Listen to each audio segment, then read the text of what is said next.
Welcome back. Well, after taking it upon themselves to repatriate South Africans fleeing the war in Ukraine, an SA-based pharmaceutical company is now dispatching medical supplies to help save lives. Aspen's first priority is to ensure emergency surgeries can go ahead. Enough anesthesia and pharmaceuticals for 40,000 interventions have been delivered, and thousands more are on the way. Well, Aspen Pharmacare Senior Director Stavros Nicolaou and his team have worked with the Ukrainian embassy here in South Africa to facilitate the arrangements. He's on the line just now from Johannesburg. Stavros, good morning to you. Thank you for joining us. You're in the good books today. You got a special mention by the president at the SA Investment Conference. I think you pledged 3.4 billion rand in 2018, and this was fulfilled. Correct. eNCA, firstly, thanks very much for having me on your show. We did indeed get a mention. It was a very significant investment for the country. As you've seen, it's produced vaccines, amongst other things, but it's also turned our facility in Gqeberha in the Eastern Cape, which is one of the most underdeveloped provinces in our country. It's turned that province into a world leader in the manufacture and supply of general anesthetics, which are much needed and much sought after products, including much sought after in Ukraine at the moment. Stavros, let's actually turn our attention to the Ukraine, where you've sent large amounts of anesthetic supplies, anesthesia and other pharmaceuticals via London, I believe, in some cases. Can you just give us the details? Logistically, it must have been very complicated to organize. And it was complicated, but very pleased to say that these products are en route and on track. They will arrive at some of the most affected cities, Mariupol, for example, which we've all seen those images. It's been devastated and bombed to the ground virtually. So these medicines are going to be, or have been, distributed from two centers. The first one was in London. From London, 40,000 units of general anesthetics and other critical care medicines traveled, as I said, from London to Poland initially, the border of Poland, the border between the Ukraine and Poland. And now they are en route, as I said, for obvious reasons. We don't have, we sort of get minute-to-minute detail here, but they are en route into the Ukraine, into some of the most affected cities and towns.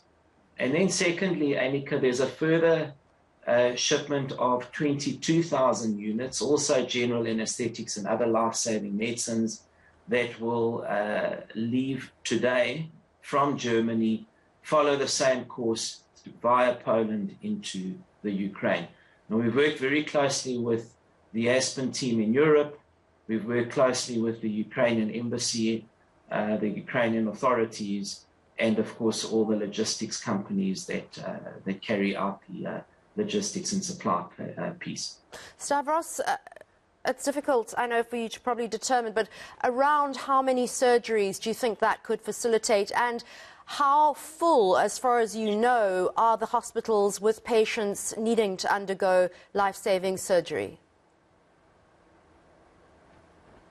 eNCA, the reason we selected these products, of course, not only are we a leading supplier of general anesthetics and also muscle relaxants, which are things that you need to perform surgery, but the reason we selected these products is we've seen how many, particularly civilians, have been injured, maimed, and are in a really bad state. And these patients urgently need surgery. There's been a disruption in the medicine supply chain in the Ukraine, a significant one. So this will carry out 64,000 surgeries. So you could say 64,000 patients that have been injured and or maimed will benefit from this donation. Last question, Stavros. From a geopolitical and diplomatic point of view, how does this affect you running supplies from Russia, or you giving any kind of assistance to Russian civilians? So, Annika, the geopolitical issues are really secondary. I mean, Aspen is a healthcare company, and our priority is to save lives of patients. I mean, that's what we do for a living. We're very different to, where we supply clothing, shoes. You can live without a new pair of shoes, but you can't live without an anesthetic. If you've been maimed and you need to be saved on the theatre table, you've got to have that surgery done immediately. So we're in the business of saving lives, improving quality of lives for patients. And that's how we view this. So no matter where these patients are, any part of the world, I think that we take an oath as healthcare professionals and as pharma companies to save lives. And that's how we viewed it in this instance as well. All right, that's Aspen Pharmacare Stavros Nicolaou, and we hope that those medical supplies valuing several million rand do indeed get to those patients desperately in need of surgery in hospitals in Ukraine.